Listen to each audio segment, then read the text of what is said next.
Amidst the raging storm, a ship carrying several voyagers was wrecked in the middle of nowhere.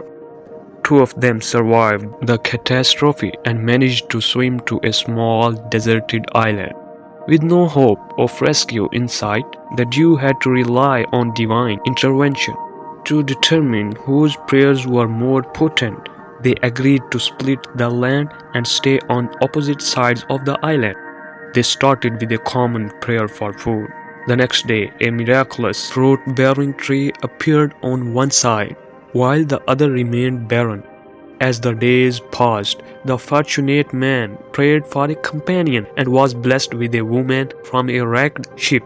His prayers for a house, clothes, and more food were also answered in due time. The other man, on the other hand, remained deprived of any divine blessings. Finally, the favored man prayed for a ship to leave the island, and it miraculously appeared on his side.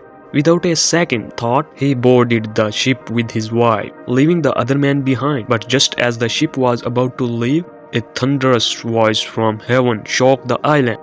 "Why are you leaving your companion behind?" The voice boomed. The man, feeling proud of his prayers and blessings, replied arrogantly, "His prayers were unanswered, and he does not deserve any of my blessing." "You are wrong," the voice rebuked him. "He had only one prayer, which I answered. If not for that, you would not have received any of my blessing." "Tell me," the first man asked the voice, "what did he pray for that I should owe him anything?" "He prayed that all your prayers be answered.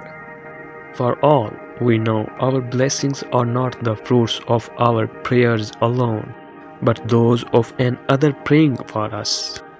When we pray for others, God listens to you and blesses them. So when you are safe and happy, remember that someone is praying for you. So if you love someone, pray for them. Pray for their peace. Pray for their growth. Pray for their success. And pray for their happiness.